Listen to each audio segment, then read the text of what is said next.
detective thrill me. Thanks for joining us.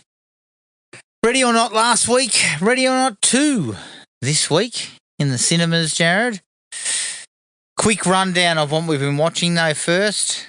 I got about halfway through the second season of Mr. In Between, which is still quite good. I think it's perhaps just slightly lower so far, but it's a longer season. It's 11 episodes, season 2. Season 1 was only 6. So far, I mean, very well made. As I said before, I think it reminds me very much of Two Hands. So I'm enjoying it. I watched Hell or High Water, so I tucked into it again back to some Taylor Sheridan. This one's a lot better for me. Really good cast. Very simple sort of film, but it's very character driven, and I liked it. It had a nice style about it. I then watched Spotlight, which is fucking excellent. Yeah, very good movie. Yeah, really, really good movie. Excellent cast, and I really liked it. I thought it was a really, really solid piece of work. I watched Wake Up Dead Man, the third Knives Out. Mm-hmm. I really liked it. Yeah. The reason being is because it reminded me so much of like the old Agatha Christie locked room. I definitely liked it better than Glass Onion. Definitely. I don't think it's as good as the first one. No.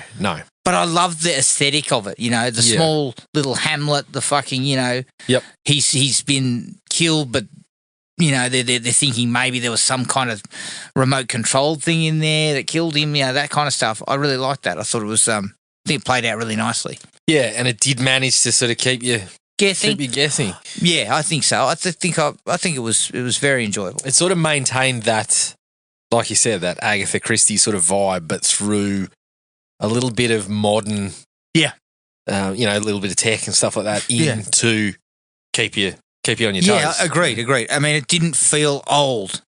Do you know what I mean? Like the location and things like that were quite old looking, and the church.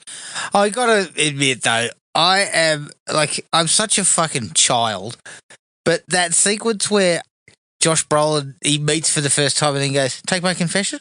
And the guy goes, "Okay," and he just talks to me about how he jerked off for fucking 60 times. Yeah. And then 5 minutes later he goes, "Confession?" He's back there going, "And I did it in the shower." And it's like... Yeah. So I enjoyed that a lot, actually. This was my favourite of the week. I watched Bring Her Back. Yep. Fuck. Creeped the absolute shit out of me. Mm. It was creepy as fuck, and the performance by Sally Hawkins, I reckon it's one of the best horror performances in years. Mm. It was really kind of unnerving, like all the time. Everything she did was like, it was on that knife's edge of being over the top, but not. Like it was just really, really fucking well played. And those guys, those Aussie directors, they're doing some good shit. Yeah, they are. They are doing some good shit, so I really enjoyed that. The one that I least enjoyed was a sequel on Tubi called The Mutilator 2. Fucking shocking, Jared. Mm. Like, we can't get a sequel to My Bloody Valentine, but we could get this shite. Like, it was just crap. Like, crap. Yeah. And I noticed, and you told me there's a sequel to fucking Slaughterhouse on there as well. There is. I've got it written down as one of my next viewing efforts, but it's because these ones are made on the cheap. They're like, somebody who owns the rights just decides, and we can get it on streaming now. Well, I think The Mutilator was very much that case. It was terrible. Fucking terrible. I then watched Cop Shop, which was on Netflix, which had a real Assault on Precinct 13 vibe. And for about an hour, it's actually really good. Some excellent action scenes and some tense stuff going on, but then the last half hour is just fucking noise and shit getting blown up, and like it just kind of loses its way and becomes just sort of generic kind of stuff. So, I mean, maybe. Maybe if you got time. It's got Gerard Butler in it, and I don't know how you feel about him. Well, I sniffed around it and I saw Butler and I thought, But he had Grillo, I've though. got other things to do. Although you had the shits with Grillo, so... I've slightly got the shits with Grillo, but... Slightly. But Butler just... I don't know. It's just become a mark of... I don't think I want to watch this. Is it a mark of mediocrity? Like Butler. The funny thing is I actually like that bloke. I quite like him, but I couldn't bring myself to watch it. But the problem with Butler is he's kind of in those middle tier movies. Yeah.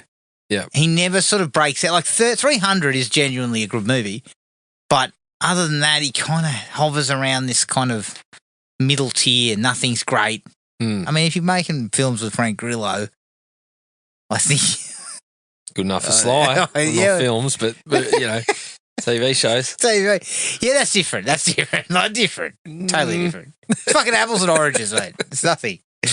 Well, it might be sort of Granny Smith and Red Delicious. Okay, it's fucking donuts and pastries. Like, it's totally different fucking stuff. I started watching Homicide New York season 3 on Netflix, which is that true crime one. Look, I liked sort of the first episode, but I remember the first season. They kind of, because it's made by Dick Wolf, who makes Law and Order. So it starts with a little thing saying like, and fucking about a million other Law and Order based shows. Yeah, but this is their story. That's how it always starts at Law and Order. Yes, and the whole idea I think is to try and to separate it is to kind of tell the story of the detectives as well. But they really didn't even bother here. It's like, I worked the 15th precinct for 15 years and then Australian, like, I think that these true crime stuff's become just kind of very, like, I'm waiting for the bubble to burst, Jared. Oh, it's never going to burst, but it's just... There's just so much of this shit now. It's just sort of cheaply made. You can do reenactments. You can use crime scene photo. You can... Yeah. Like, it's not... You don't have to put much effort into getting these things together. No. And the other thing is with, as soon as something happens to somebody or a case of interest sort of comes to the fore, everyone's rushing to whip something out. Yeah, and they're whipping them out and they're very shitty. You look at Tubi. It's almost like a day after there's a controversy, there's a doco on Tubi about it. TMZ has whipped out six Diddy docos on Tubi. Yeah. Fucking hell, you'd swear. But they're not going to be high quality. They're not going to be talking to, they're not going to be digging into. No, they just get a heap of like old interviews and shit. Yeah, and here's a bit of footage of Diddy on a red carpet, so we'll put that in while we're talking about him or something like that. Like it's well, they get as many of the Diddy interviews as he has bottles of baby oil. So you get as many, exactly. You get as many as you fuckers as you can. Exactly. And the last one for me, I'm about 45 to 50 minutes into Death on the Nile. Oh, the remake? Kenneth Branagh one, yes. Rubbish. Well, not rubbish. No, it started all right. I don't know. It's a bit hard. Was that made during the pandemic? I think it might have been. Oh, I think it was certainly released during the pandemic. And obviously a number of controversies. Every prick in there decided to have a controversy. Yeah, okay. I mean, I can just imagine Branagh when he's discovered that someone's tweeted about conspiracy. He's like, for fuck's sake, we've already got someone being a cannibal. We've already got someone's a sexual assaulter. And the people that, the non-controversial Gal Gadot, cut out. He's like, fuck, what have I done? I remember Murder on the Orient Express being quite good. Yeah, it was. I haven't seen the Haunting. Yeah. I believe that one's better, is that right? I liked it better than the Nile. Yeah, I don't know. Look, so far it's not that bad. It's just kind of a bit bland. No, it's not terrible. Flat. But the stuff about these people legitimately does impact. Every time they were coming on screen, I was like, oh, God. Fucking hell. Every time I saw Armie Hammer, I was like, oh, Jesus. And he had a set of choppers on him. Yeah. And I was like, fuck. He's into cannibalism, for Christ's sake. Get your shit together, people. Yeah, CGI a smile where his mouth's closed or something like that. Even if it looks like Henry Cavill in the Justice League where it's kind of all off. Is that where they removed his mo? Yes. Yeah. Come on, guys. Fuck me. So that was it for me. I'll report back on the rest of Death on the Nile, and Yeah, hopefully okay. I'll have watched the third one. I actually don't mind Branagh making these. There's still a number of ones there, and then there were none. Yep. There's a number of fucking big ones still around, maybe that they can do. Yeah. Yeah, I like Branagh as I like him as Poirot, but I also think he just needs to be a bit more economical. I think that second one was pretty heavily budgeted and didn't do as well. Yeah. The third one, on the other hand, the budget's dropped.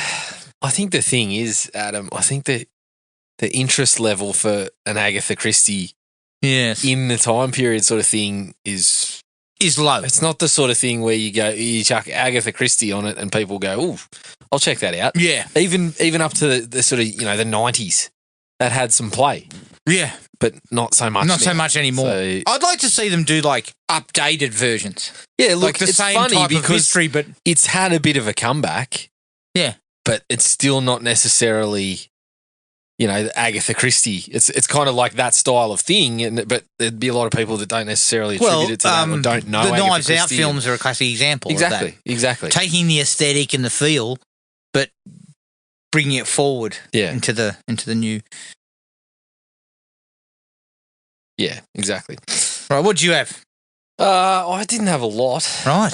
Didn't get on Tubi. Watching a lot of sport, as you can see. Adam. Yeah. 3 of them on at the same time here. Yeah, football seasons have started and basketball grand finals and things like that. So. But yeah, I caught a couple of interesting ones. I remember talking to you about this, but I can't remember whether we spoke about it on here. I watched the George Romero's Resident Evil doco. No, you didn't speak about this on here. What was your take on that? Very interesting to get some of the information about it. It's very cheaply made. Mm-hmm. So a lot of the footage is, they'll be talking about things that are going on and you'll just see Resident Evil gameplay in the background. Or at one point there's a film, but it looks like a fan film or something like that. Yeah. Whilst they're talking about Romero's script. So they actually go into some detail about the scripts and things like that. They go into detail of a script that Alan, what's his name? Halloween 4? Alan McElroy wrote. So he had one that was kind of different as well. Like it changed things and people kind of read it and were like, nah, that wouldn't have worked. Like he changed sort of the setting and the characters were all very different and whatever. Romero changed a few things, but people were like, there was a vibe of the game there. Yeah. I mean, there's some interesting info about it. They speak to people that knew Romero. They speak to people that were part of sort of like a little Romero museum at the university in Pittsburgh or wherever it is. Yeah. So yeah, I would say it's still a pretty good watch despite its limitations. Yeah. And I mean, those limitations are things like the guy will be reading quotes from a interview or something and it's like the news. The quote is just on the screen. Right, okay. Or there's, there's a lengthy bit from with a guy from a podcast and that is just in there. It's just an audio interview and it's just in there with the backing of stuff like this fan film or the gameplay footage and stuff like that. So if you can deal with that and just dig in for a little bit of the information on it, it's not too bad. Okay. Because it's stuff that I'd obviously, we'd come across a little bit about it, but it just kind of puts it together in a sort of a timeline sort of scenario. But yeah, it's one of those things where. Well, my question would be, what would we think we would have got? I mean, Romero's, movie mojo was a little bit. He wasn't the Romero who'd made like Day of the Dead and Dawn of the Dead. I'll tell you why it holds a little bit, Adam. Why it holds interest because the movie people got, they weren't real pleased. Yeah, it was crap. So and they actually address that. They talk about Paul Anderson. They also talk about Anderson sort of mentioning that he didn't want to do the games because people had played the games. So he wanted to do something different. And I think that was not the right approach. No. I think at least bring the characters in. Don't. Like you went off script. Yeah. Paul. Yep. That was not the way to go. But yeah, they reference a lot of interviews with the producers and how that might have played a part, that they weren't necessarily going for ultra violent. Yeah. So there's a lot of factors in it. But I actually the thing that struck me is I'm like, we're almost at the point where someone's going to use AI to put this shit together. Yeah. I firmly believe that one day we're going to see Romero's Resident Evil, but like an AI rendition of it based on the script, because the scripts exist. You know, I don't think we're too far away from that happening. Yeah. You know, it's already something like that's coming together with that All American Massacre and that sort of thing. So yeah, it's interesting to go to. I would recommend a watch if you can get a look at it. Okay. Outside of that, Adam, I spent a bit of time in the junkyard. The junkyard. The action junkyard. Oh, action junkyard. All of these were on Prime Video. Oh, yeah. I kicked off with Diablo, which is the latest, or not the latest, one of the more recent Scott Adkins. Diablo Adkins. I love Scott Adkins. I've really developed a strong respect for career him. choices. No. Well, this is just exactly what you would expect. It's a reasonably cheap, sort of standard fare actioner, very inspired by kind of, you know, those 90s and 2000s action flicks, but with a bit of that John Wick style punch up in it. Yep. It's just all the beats in here you've seen before, but you just watch it because you like Scott Adkins, basically, you know, which is what we were doing with the JCVDs and things like that. Of course. So, yeah, it wasn't great, but enjoyable enough. I watched Pretty Lethal. Pretty Lethal Was who was in Pretty Lethal? Interesting setup based around ballerinas. Oh yes. Who was in it? Anyone of note? Well, Maddie Ziegler is the lead. Yes. So obviously a real dancer. One of Judd Apatow's daughters. Uh-huh. The girl from the Quiet Place movies, Millicent. Can't remember her last name. But yeah, it was sort of like a bit of it had a touch of John Wick, a little bit of Hostel, a little bit of. I mean, look, I don't know if Timmy Chalamet would have been interested in watching it. No, no, he wouldn't have. Timmy Chalamet, you can jam that up your ass, according to Chalamet. Similar to the fact that the Oscars jammed up his fucking ass after that. Yeah, correct. Well, he wouldn't have known because he left, apparently. Yeah, he keep your mouth shut, Tim. You fucking blew it. But this is what makes me laugh about Hollywood. Don't take yourself so seriously. Yeah. I mean, if Conan makes a joke about something stupid that you said during the week, giggle and say, yeah, give him a thumbs up. Yeah, well played. Also, let's not take Chalamet's words too fucking much to heart either. Like, it's just... He's definitely entering that really self-serious phase. One of those guys. It's like, fuck, one of those assholes. Look, we have plenty of time for you and we respect what you do, but don't turn you're not dropping, you're not dropping bars like Mahatma Gandhi. You know what, though? You know what? Is he getting like Val Kilmer on Island of Dr. Moreau? Is he could be. Too fucking serious for his own good? Well, it's funny. You listen to, say Kurt Russell. I love a little bit of Kurt Russell, but I listen to him on a podcast and I'm like, fuck, that prick would be insufferable to sit down and have a beer with, I tell you. He was just talk about, as I heard, Jim Cornette put it on a podcast through the week.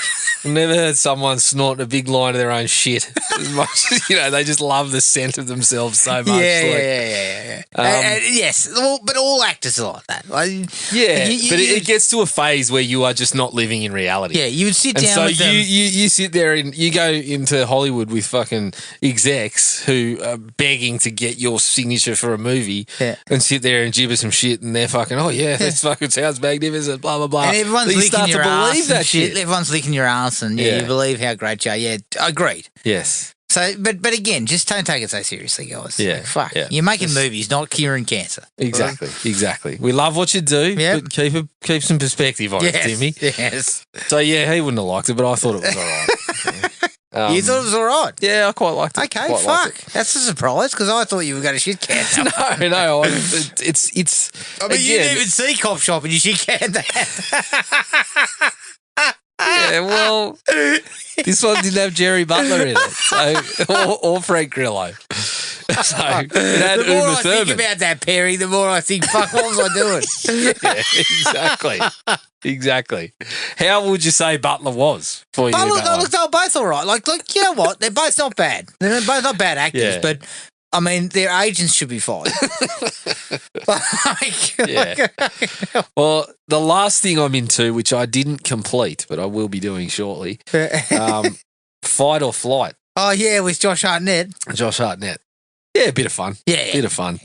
Hartnett's made a little bit of a comeback recently. Yeah. And I you actually know what find you're him kind of getting. These sort of... It's another one that's got a little bit of, a hint of that Bullet Train sort of vibe. And funnily enough, one of the blokes that's bluing in there was also in Diablo. Oh, right. Marco Zazor, I think his name is. You would have sseen him in a couple of, he's been in. Is he like Ali Young? Like John Wicks and stuff. Well, yes and no. He's a bit more involved. Okay. He's there to get in a blue and get beaten up. But the Diablo one, he was sort of the antagonist through the film. He was one of the lead villains, and he was very good, and he was quite good in Fight or Flight as well. But he's one of those guys where you see him and you're like, I know this guy, and I know he's going to fucking throw down at some point, and he's going to be pretty good at it. Yeah.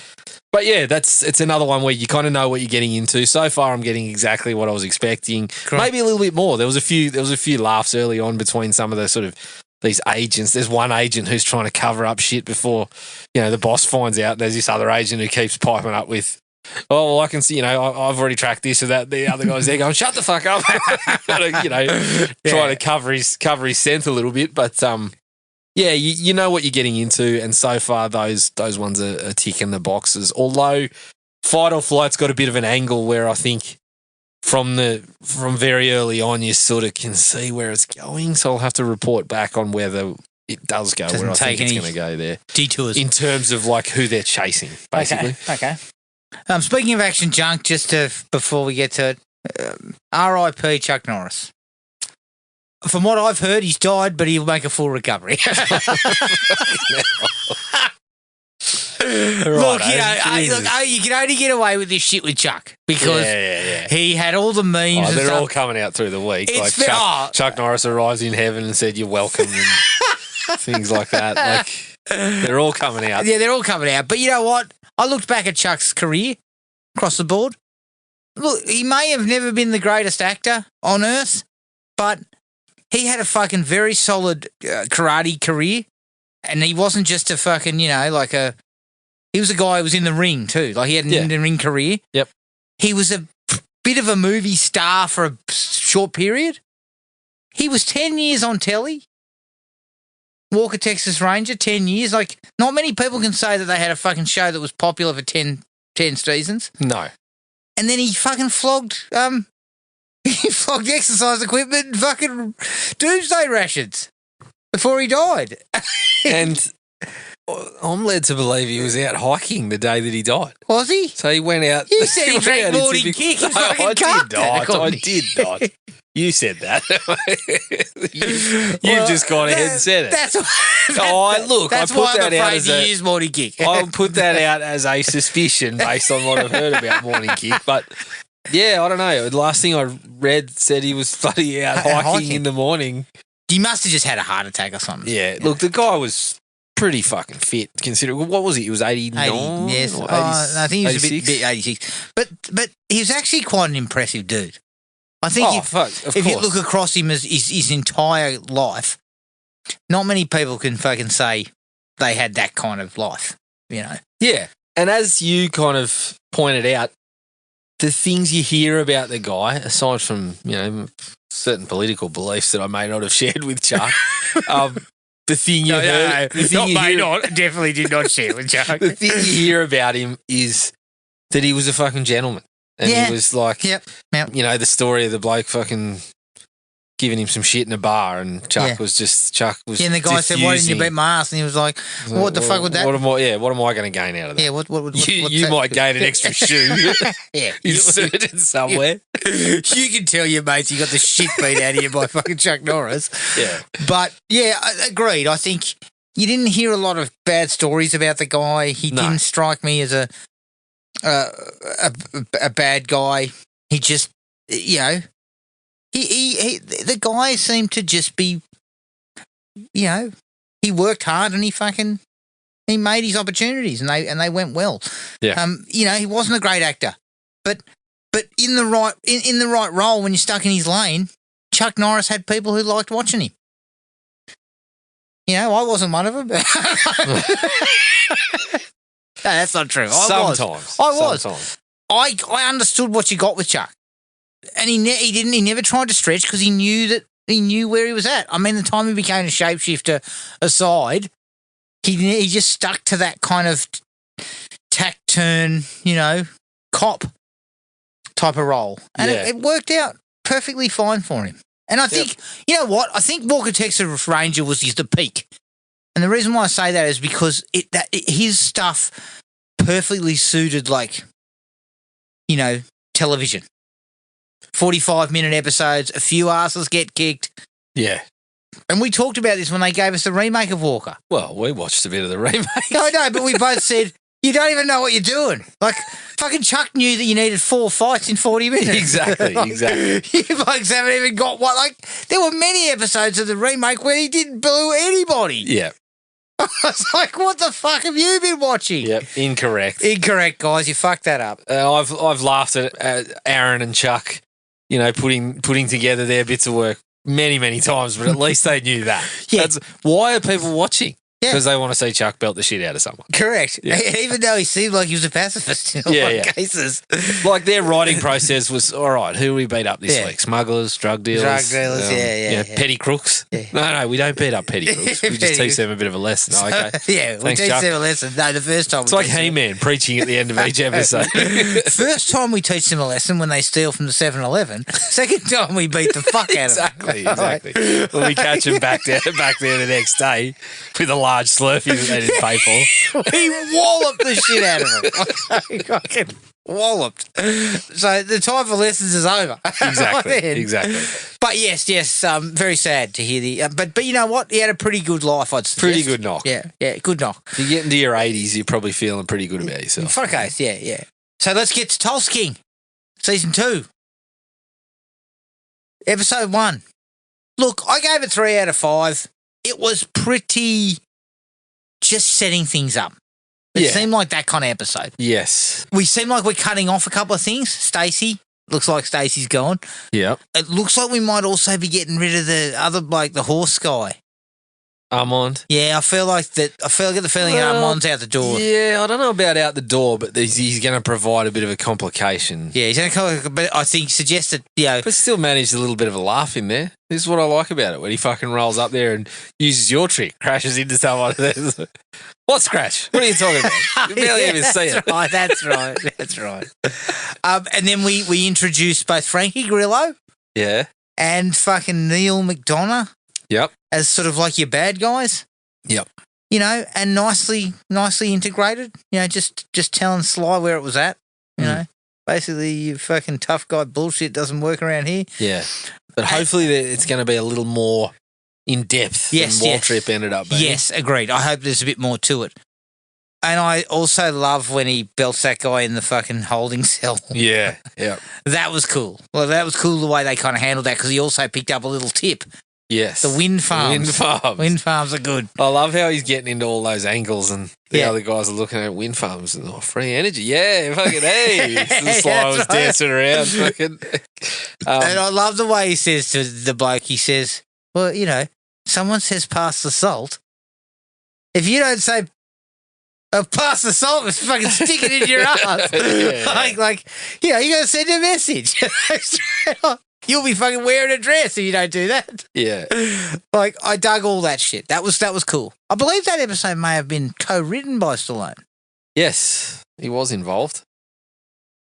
Yeah, I think, the thing that I'm enjoying about it still is just the kind of ragtag nature of the crew. They're just all from, different walks of life. And then we end up this series with old mate from Wrestlers. The Bigfoot. Oh, yeah. That's fucking, what's his name? Cash Flow from the Wrestlers doco on Netflix. Oh, yes. Yeah, I was looking at him going, I know that guy. Then I'm like, hang on a minute. It's fucking Cash Flow. So I was kind of like, oh, that's pretty cool. It'd be interesting to see. Where is that fucking doco? We need that back. Because it's, They really fucked us over there. I thought that was I'm hoping that there's a season 2 in the works. Because, of course, they've got WWE, so it'd be a sort of natural thing, yeah. We've got a bit of a wrestling audience. We throw this in. Vince McMahon's also been wrestled. we don't listen to the fucking ramblings of Vince McMahon anymore. We still have to listen to Linda's ramblings, though, on education for some reason. But anyway. I've got no fucking qualls, but hey, I'll tell you all about it. Adam, I think it's comical that the last time I recall seeing her, she was being fucking powerbombed through an announce table, the Spanish announce table or something like that. And now she's a fucking minister for education. Fuck off. Yeah, but the problem is, Jared, the President of the United States was being powerbombed through some shit as well. He wasn't powerbombed. He got to win. Didn't he get to fucking shave Vinnie Mac's head? Or whatever, but it doesn't matter. They both bid on fucking WWE and something. It's comical. Yeah. Unbelievable. Fucking Hulk Hogan was bloody minister for bloody finance. Yeah, Hulk Hogan would have been teaching us history lessons or something. I don't know. Christ. Yeah, let me tell you something, brother. Yeah. He'd be telling us about all the countries of the world by bringing out bloody Colonel Mustafa and Kamala the Uganda giant. Hey, yeah. He's a genuine fucking Russian.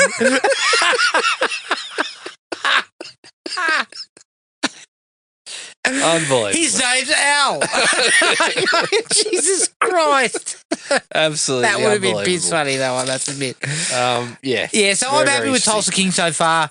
I do like that ragtag nature. I do like the kind of light sort of vibe to it. Yeah. It's kind of a light vibe. But I do wish for a bit more meat. Yeah, in the villains. So I need some meat there. That's what I'm looking for. But I think so. I look at something like I dig we're up against Chicky now.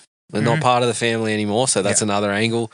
I dig that Armand might be going off the rail a little bit, and we've got a little bit of sort of drama within the group. Yeah, that may cause. And he's kind of been usurped a little bit by the other guy. Yes. So this is all sort of coming together reasonably well. Is it cutting together well? Cutting together beautifully. But obviously, one episode in and Dana Delaney is just... Oh, fucking hell. Look, and she's... Not a bloody dry pair of panties in the house. She invited Sly out on the town and sort of, got into the Sunday best. And you know what, Jared? You know what? He's a fucking leathery old 75-year-old and yet panties are dropping left and right. He looked older. He did. He looked significantly older in these episodes than he did from season 1. You know what? Oh, if he was an extra, I would have laughed at him. Yeah, of course. I would have, absolutely. I would have been kicked off the set for unprofessional behaviour when I've been laughing at him so much. Yeah, exactly. But no, he actually looks fucking shocking. He looks significantly older than he did last season. He looked bad. So maybe they're going to fire some directors of photography or something for not making him look his best. Oh my God. But I mean, I referred to him as a goblin last season. He looked like a goblin in this episode. So, yeah, the big fellas. Sylvester. But I've got to say, I've Father Time is undefeated, my friend. I've sort of said similar through, season 1, but I haven't liked the bloke this much in years. Oh, no. I was actually thinking back through the characters today, and I was like, it'd almost be Rambo 4, where I was like, I was on the Sly train. And since then, it's been sort of out of service / off the tracks. But I'm watching Tulsa King and I'm buying a ticket. Yeah, I'm ready exactly. I'm in business class. I'm in the business carriage. Oh, no, sorry, the bar carriage. I'm in the bar carriage. I'm having that much fun. Yeah, true. And if I can Taylor Sheridan saying you're welcome. Yeah, absolutely. You can fucking thank me. Well, thank me later, Sylvester. Oh, no, actually, he doesn't say that to the stars anymore, mate. Because he's still waiting for fucking Kevin Costner to blow up where Sylvester tells him, I'm not going to say it that way. I'm going to say it another way. Taylor's at the point where he's like, we'll hire someone for the show, but I'm not going to communicate with them directly. I'm just going to send a message. I'll write a note and you can run it to him on the set. Yeah, correct. I don't want to talk to the cunt. All right. Okay. So let's take a break, Jared. And here's the trailer for 2026's Ready or Not 2. Here I come. Welcome back, Grace. You're here for a very exciting reason. By surviving, you've triggered a new game. The heads of the council families will try to kill you. And your sister. If you don't do what I say, we are going to die. Did you see that? Nice. Ready or Not 2, Here I Come, rated R. Ready or Not 2, Here I Come from 2026.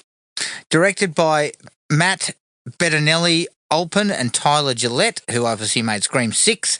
It's produced by Bradley Fisher, who produced The Tomorrow War, William Sharek, who produced The House with the Clock in the Walls, James Vanderbilt, who produced Murder Mystery, and Trip Vinson, who produced Hansel and Gretel Witch Hunters. It was written by Guy Busick, who wrote Abigail, and R. Christopher Murphy, who wrote Castle Rock. Screenplay is by Bettinelli Alpin and Gillette. It's Samara Weaving as Grace Macaulay, Catherine Newton as Faith Macaulay, Elijah Wood as the lawyer, Sarah Michelle Gellar as Ursula Danforth, and Sean Hannity as Titus Danforth. Budget was $14 million, which is double and a bit. And so far, there was an opening weekend worldwide of about 11 mil.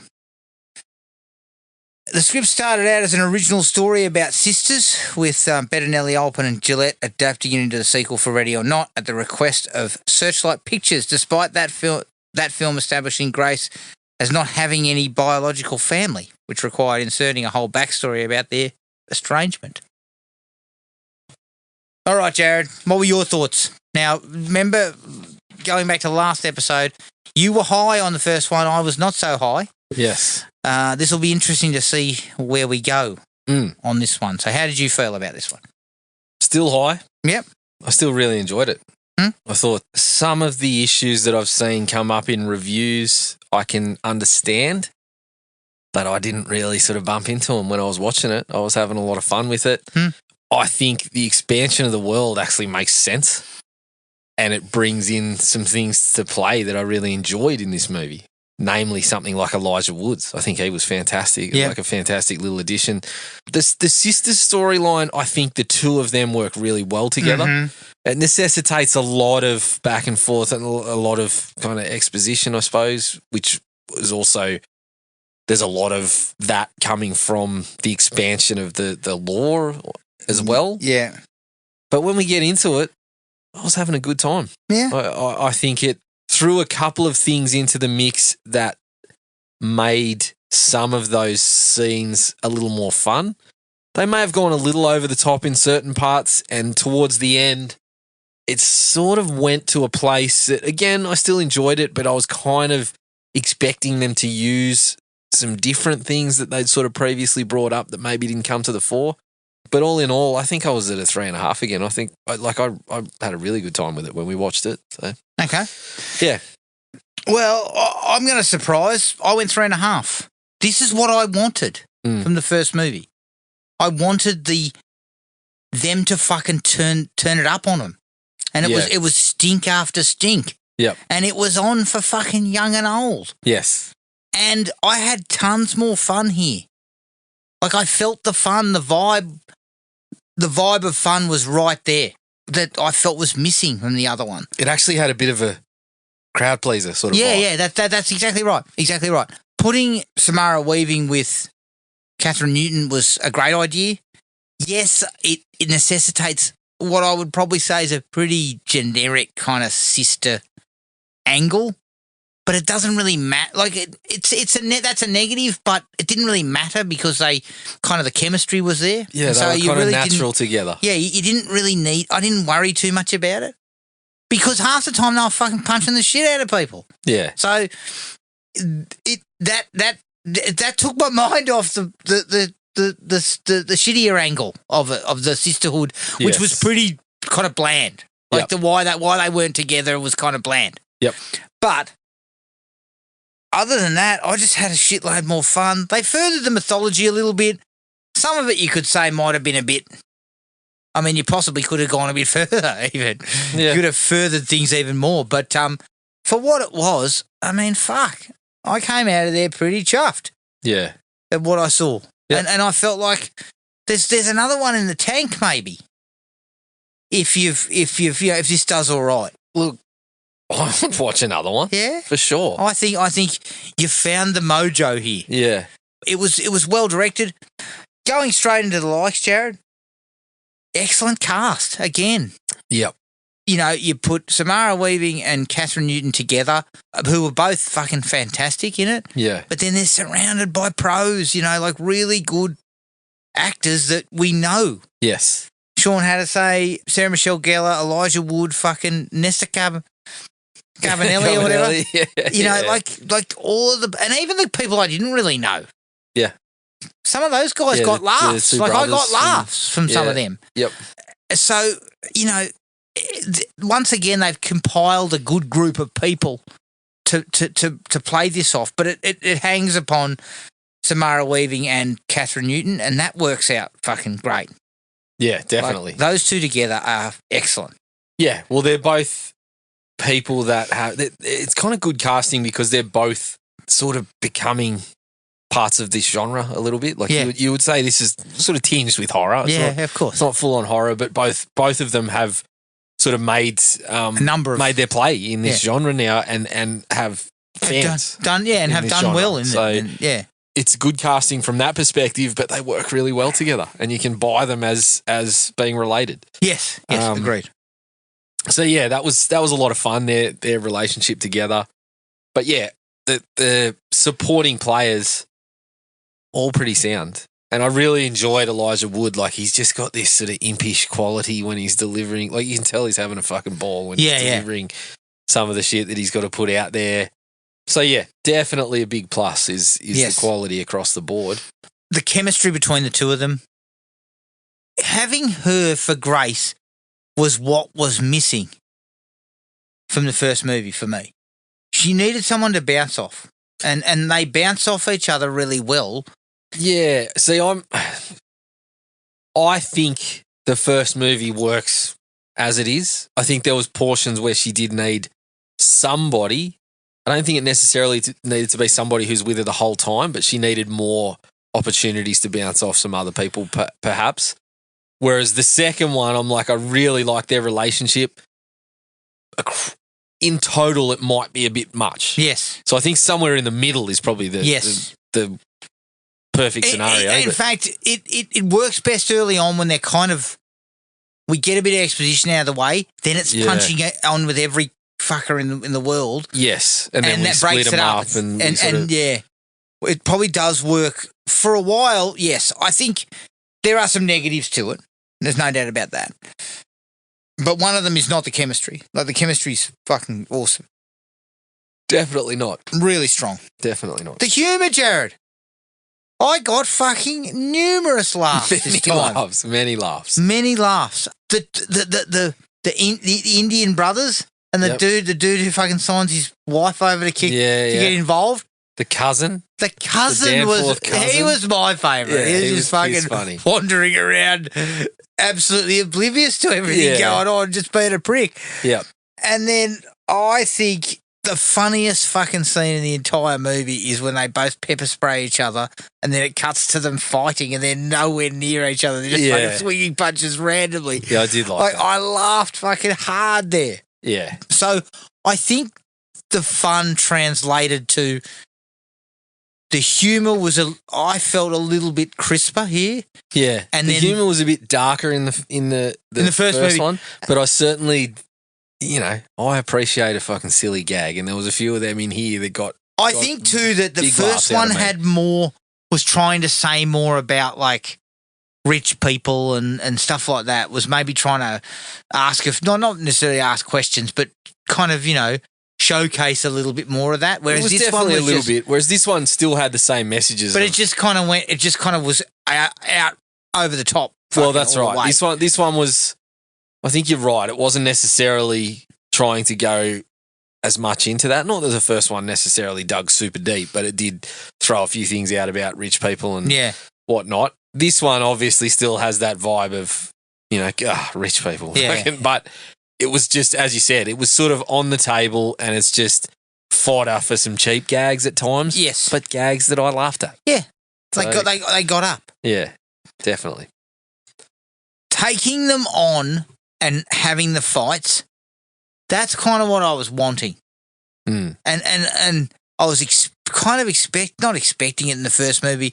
Just, the poster had her with the gun and the fucking bullets around her. Yeah. And so I thought that might be where we go. Well, as we said, I think one of the things about the first one is that as much as I liked it, I think it needed to kill someone. We needed to have a couple of kills through the run, which we didn't really get. Whereas this one lines it up. So that's exactly what we're going to get. Yeah, we get a couple of fucking awesome punch-ups. We get one in the, is it in the laundry? Yes. Yeah. That was really, really well done. Then we have we get one before she's even in the... Yeah, they're in the hospital. In the game, like... Yeah. Oh, that's right. Fucking Kevin Durant gets a fucking nose full of coke and comes down. Yeah. Yes. There's another fucking good actor you chuck in there. Exactly. I love that bloke. Yeah. So the fact that it was a bit more, maybe not breakneck, but it was pretty much on the run from the get-go. Like, it was pretty fast to start. It was just more like it was fucking... It was... I don't know if gory is the word, but it definitely was a little more on. Yes. In terms of we're gonna get into some punch ups. We're gonna knock a few people off. Like that happened more. So yes. Yeah, and I feel like it was not necessary, but it just added a nice little kind of they were giving as good as they were taking. Definitely, they actually were dishing out a bit of trouble. Yep. So I appreciated a lot of that. Some of that stuff was really good. Yeah. I've got a dislike to it, only because I would have loved to have seen a bit more of it. But there's something that I'm going to bring up. I kind of dug the whole. There's a clause in the contract, and if she marries one of them, they get the seat. Yeah, and then she's okay. Do you know what I mean? Like, it was a way out. Yes, somewhat of a way out. Yes, I kind of got a dislike to that too, but I liked it. It's sort of like it seemed kind of reasonable. I think all in all, that stuff worked. Yeah, I mean, I've heard some people that didn't like it whinging about the expansion and the clauses and things like that, and I'm like, no, I thought that was perfectly fine. I'm not sure whether how it all comes out necessarily works all that cleanly, but I thought that stuff made sense. Yeah, especially given that you established Elijah Woods as, he's the lawyer basically. He's fucking making sure all these contracts are in order and whatever, and people are tossing him out. I don't think they overused it. No. But I actually think in some fashions they underused it. So I think, that definitely worked for me. And in general, the expansion of that law definitely worked. Yeah, because you had to have something new. Again, something that I've heard is, it went too far with the devil worshippers. And I'm like, really? Because not really. In the first one, it's a single family. And if you're thinking, okay, well, we've established that Mr. LaBelle is the devil, you reckon the devil's only got to deal with one family? No. It makes fucking perfect sense that it's like a big... You know what it reminded me of? When I looked at it, I'm like, it's like John Wick 2. The expansion of like the assassin sort of world worked for me. Yeah. And, once you get to John Wick 4, okay, maybe we're pushing things a little, even though I'm still enjoying it. But part 2... I'm like, no, this all works with the world that you've built up. Well, this all fits with what might actually be out there. It makes sense. Yeah, that this should be. It's not one family that's fucking into Satan. Yeah. So when it actually came out, I was like, cool. This is actually an interesting way to expand this. That we're having a game again, but this time here's the stakes, and we're bringing more families. I mean. That the whole thing where it was now instead of one family, it's multiple families and all that. I can see where you look at it and say, well, it's just the same thing. It's a sequel, but the clause part of it was where I thought they differentiated a little. Yes, and they started bringing these rules in that again. That's probably something I'm going to talk about later. I didn't think they used them to full advantage. Yeah. But yeah, that all made perfect sense. And as soon as we saw that, I was like rubbing the hands together, like, cool, we're on. It also means that there's room for a third, because there are other options. There must be other things. Yeah, definitely. Right? So I wasn't against that at all. In fact, I think that you needed something like that. Mm. And look, again, I'll come back to a slight dislike in that, it did have some beats that were similar to the original, right? Of course. But there's the argument that that's what people were there for. That? That's what people were there for, more of the same. Yeah. And so in some ways. In this case, I felt like they upped the ante. Even though it was more of the same, they came with a more sort of fast-paced agenda too. It came out of the blocks a lot faster. The last thing I had written down was, once again, the finale was fucking suitably grotesque and also kind of deserved comeuppance for these fuckwits. Yes. And again, the whole idea of the ring, the way she kind of played that angle was nice. To me, you knew some of the clauses that were out there and she kind of used them to her favour. Yeah, they managed to, do it in a way that I was like, you kind of, we know where things are probably going to end up, but they did it in a way where I was like, yeah, cool. I didn't really see it go in that direction, but works. Happy with that. Perfectly fine. Do you have any other major likes? No, I think we've sort of gone over what I really sort of dug about it. Mostly, you brought up very similar things to me, but the biggest thing for me, as I said, was like that expansion of the world. I think that actually that works far better than I was expecting it to be honest. Yeah. Okay, dislikes. There was, I don't want to say repetition, but we kind of had family after family after family, in the punch-up realm. Yeah. Which look, that's the standard, for any action picture, you're going to get the same type of thing, right? Yeah. But you're going to work your way through the fucking families. But this, the thing that I was expecting that you're going to do with this is do we end up in a Mexican standoff? Do we end up where all the families are around them at the same time? We didn't actually get any of that, really. It was always just sort of one family. It was just we meet up with one of the family members and we fight it out. Yeah. Or, there was a scenario where there was, a couple of them in there, but it didn't really last for long or it didn't really play out. And there's the one where the woman tells them about the claws. Yeah. And then turns up Nesta Carbonelli rocks up. I keep going to say Nesta Carbonara. Fucking hell. Come on. I don't know. But yes, correct. They didn't kind of throw the stakes in even further. They're now ramping it up even further because Grace sort of they got a taste for kicking ass pretty quickly and then they never really kind of doubled up on them, so to speak. Put them under more pressure. Now, oh, fuck, these guys are actually starting to cut a swath. Yeah. We need to kind of circle the wagons. Which I thought was going to happen, which was, and here's where I'll segue into the clauses here.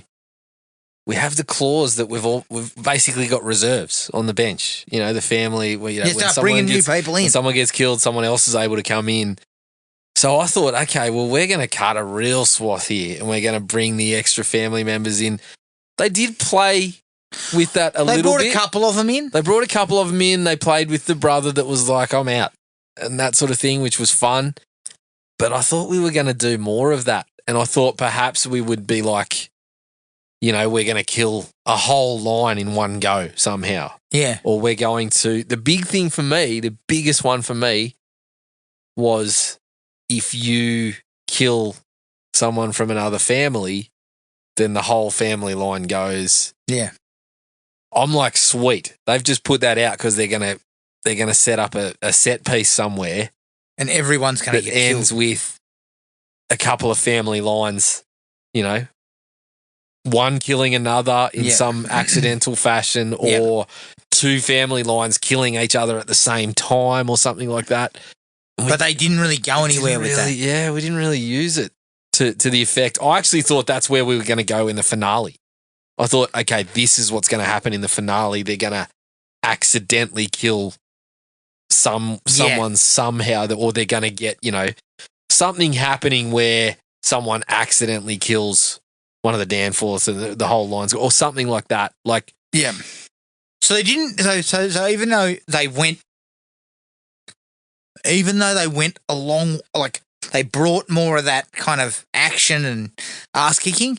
Yeah. They didn't go quite far enough. No, I think they could have gone even further. Yeah. Or, like, you know, as I said, you could have still maintained almost the same amount of kills per se, but thrown one of those scenarios in where that one kill takes out 3 or 4 people. Yes. You know, so that was where I thought we were going to go that we didn't. It's almost when they started bringing out the clauses, I was expecting, all right, we're going to get a really intricate sort of spider's web of how we're going to work our way through the families to the finale. Yeah. And it didn't quite get there.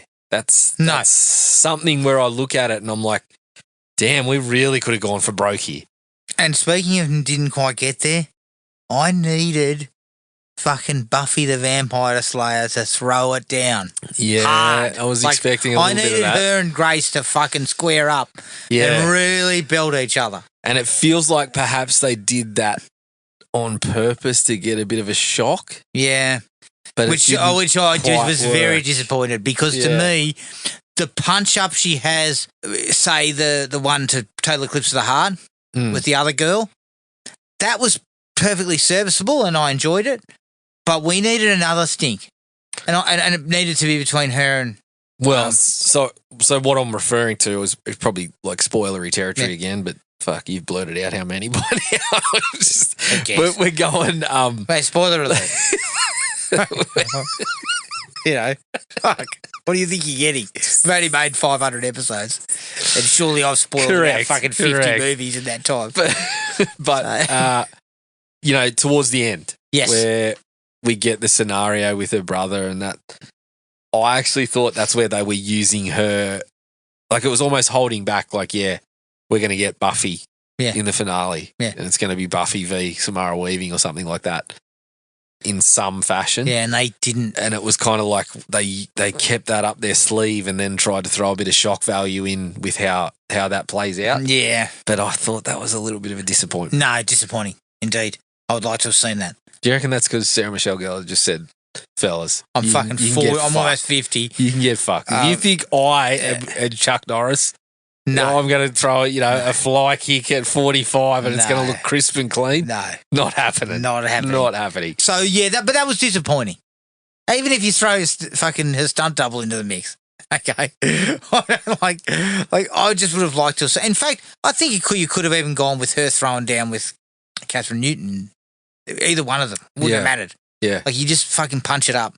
Because there's that part where Catherine Newton gets fucking walloped. Oh. That started to border on like uncomfortable. Yeah, that was a bit much. But yeah, I could have bought that.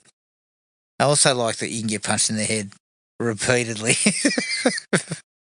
and not have any broken fucking bones Adam, of any kind. You wallop me once. You give me one good wallop across the face and I'm crying uncle. I remember getting tagged. I remember getting fucking tagged one time in the fucking eye. Like fair fucking good solid punch right in the face. Yeah. And my eye blew up like it was fucking couldn't see out of it. Yeah, fucking oath. I mean, I've got, stray elbows and things on the basketball. It only takes one to really give you a fucking right shiner. Yeah, I know. The other thing I thought they were going to do was have Sarah Michelle Gellar somewhat turn on the brother. Yeah. Do you know what I mean? Like, because he was starting to get out of hand. He was fucking punching people. And definitely going that He was direction. turning, and she said he was dark, like she knew that he had darkness in him and all this kind of shit. Yeah. And I thought she's going to turn on him. She's going to fuck him over. But we didn't go there. Admittedly, we needed it, I guess, for the clause. We needed it. Like, you marry me and you can, you guys get the seat. Like, she uses it as a bargaining chip. Yeah. I just, like it was, again, I think they got a little bit too kind of intricate, like not intricate, but too kind of enamored with a heap of shit that was going on. Yeah. And trying to kind of use them as like we're going to hold this back and we're going to do and it just kind of, they never didn't play any of it out. Yeah. There was so many ways that you could see them going, like in your head when they started bringing out the clauses and where, the relationships between people. There were so many ways. It could have gone.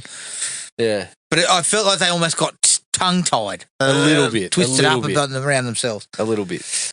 I enjoyed the dynamic between the sisters, but the whole sort of like, and clearly based on that piece of trivia, they kind of had to retcon it in there. Yeah. It was pretty kind of bland. You left me. Yeah. Look, and it's a complicated thing, right? Like what they're talking about in real life, it would be complicated and it would take time to get over. Yeah. But in movie parlance, I guess, and the economics of the time they had, especially when you want to fit a million fucking punch-ups in there. Yeah. The fact that they kind of got, oh, okay, well, we're going to work together, but then we're still going to piss and moan and we're going to sort of, you know, oh, it's nearly mending. No, we're fucking on again. Like that got a little tired. Yes. Look, put a pin in that shit while we take care of these fuckwits. Exactly. Then exactly. we'll work it's like, it out. listen, we're gonna be sisters while we're doing this and we're working against each other. But the second we're out of here, we're hashing this shit out. Yeah, exactly. It's going to take counselling. It could take years. but yeah, it's sort of, they try to squeeze it in and it probably causes it to be a little overstuffed. And look, lesser actors, and it's probably not, that dynamic's perhaps not as strong as, you know, you see more of the issues. Yeah. If you've got lesser actors. So what you've got is good chemistry, so it papers over some of that. Definitely. Papers over some of that. And the fact that, yes, you're correct. There's a couple of times where it's like, fucking just get on with it. Like, yes, you're not getting on. Like, yeah, we get that. There's an issue. I understand that. But let's move on. But I think it was, what we got to is I think it was enough that they sort of smooth things over to a point and then get torn apart by the whole scenario and are still realising what they're missing, you know, like it's I thought that was enough rather than having to sort of continue to have this little tiff to the point where it's like, oh, I never want to talk to you again. Yeah, agreed. There was possibly too many characters, Jared. Yeah. There's a lot of family and some of them were a bit bigger and we didn't really get to know many of them. We kind of got... That's okay if you're just going to wipe some of them off the board. Yeah, but they kept some people around. We're talking about the kid? Yes. We definitely could have done without the kid. Even though they went for that bit where he suddenly comes into the mix. Yeah, that's another one where you're like, this should have just happened on the battlefield. Like if that's what you were going for, that you're holding this back, you should have thrown him into one of the battles. Yeah. But we waited until it was just kind of a throwaway almost. Yeah, so the second Indian brother, he comes into play at the start. He's pretty quickly dispatched. Although he's one that I can live with because you're putting him in the mix to be wiped out pretty quickly while the other brother working a bit of comedy in. But also can then turn it over to the wife. Yeah. So that one was even Nesta. Okay. Nesta was a bit of a throwaway. Nesta was very throwaway. Yeah. The girl who gives him the tip. His part caused one of the few comedic bits that didn't really land for me, where they were just sort of like, where he's fucking blasting away and not hitting anything, and they're like, well, we told him to practice. He never practices. I was just like, yeah. Is that what we're going with? Like, yes. Fucking hell. Yeah. What else did I have? Look, I'm with you. I enjoyed the clauses and everything. But geez, poor old fucking Satan's got a lot of loopholes in his fucking shit. That's his game though, Adam. That's his game. His game's opening up loopholes for everyone. Yeah. Fuck. Yes. You are fucking Satan. Yeah. You can dispense with this shit if you want. Just go, you know what? I'm going to kill everyone. You know, the biggest culprit to me, unfortunately, is the marriage one. Yes. Satan's not worried about that shit. Fuck. Come on. Yeah. But it does bring about this, when you look at it, you're like, part of you is sitting there thinking, so this must have happened a lot of times for Satan to go back to the book and rewrite all these clauses. Considering he's got an entire book of clauses. Exactly. We've been doing some fucking strange shit for a long time. But what that brings up is prequels set well in the past and things like that. Yes. As ideas. I don't think that's necessarily going to happen, but I would kind of love to see it. Well, it would make for interesting viewing if you could go back. My concern...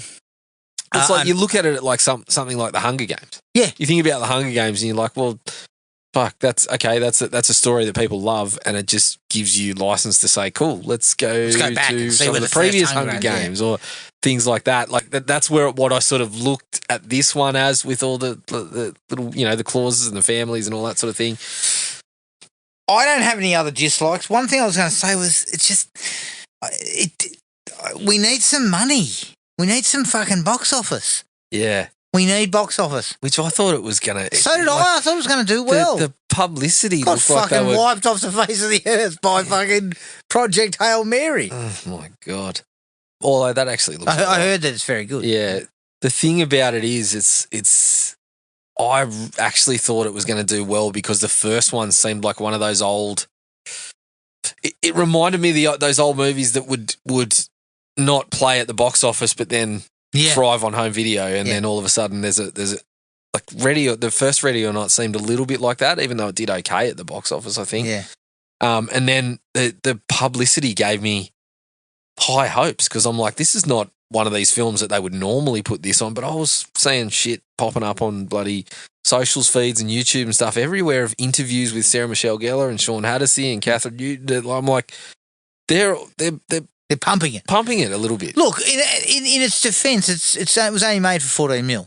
Right? Yeah. So even if you're putting a production budget, like a marketing budget on of, say, 20 to 25, you're still probably going to do all right. You're probably going to do all right. Yeah. Because the first movie made 57 on a 6 million. Yep. So I'm probably thinking even if you got 57 to 60 to 70 out of this one, you're probably still saying it's a success to a degree. So, yeah, look, I'd be happy to see a third. Oh, 100%. Especially if they're going to get the two leads back. Like if you managed, all you have to tell me is Samara Weaving's back, Catherine Newton's back, I'd be like, sweet, I'm there. Yeah. Well, fuck, you wouldn't even have to tell me that. I'd say Ready or Not 3 and I'm back. Be but, back. That would certainly make it a little more sort of palatable for me if I know those two are back. Yes. Agreed. Did you have anything else that you didn't like? No, it was another one of those ones. As we said, I didn't make a lot of notes or anything when I got we're in home. the cinema. Sort of going off the cuff again. Yes. It was mainly those sort of big things around the law and that sort of stuff that we've already kind of gone over. So pretty happy with that. Agreed. So you were I was well significantly ahead on higher. this one. I was an entire star extra. Mm. But just because I think it went in the place where I kind of wanted it to go. Yeah. I'm sort of back and forth on which one I actually thought was better. There's parts of it through the week where I've sat there and gone, no, I think that one was better than the first one. And then there's, I've swung back in other ways. And like I said, I think 3.5 for both of them for me in terms of the enjoyment I got out of them. But yeah, it's funny that we sort of spoke about this through the week, that if the gore's a little more and that sort of thing, then it might be a situation where we enjoy it more. And, yes. It certainly kind of played out that way. I certainly felt more at home with that one. Mm. It felt, as I said, we talked about You're Next.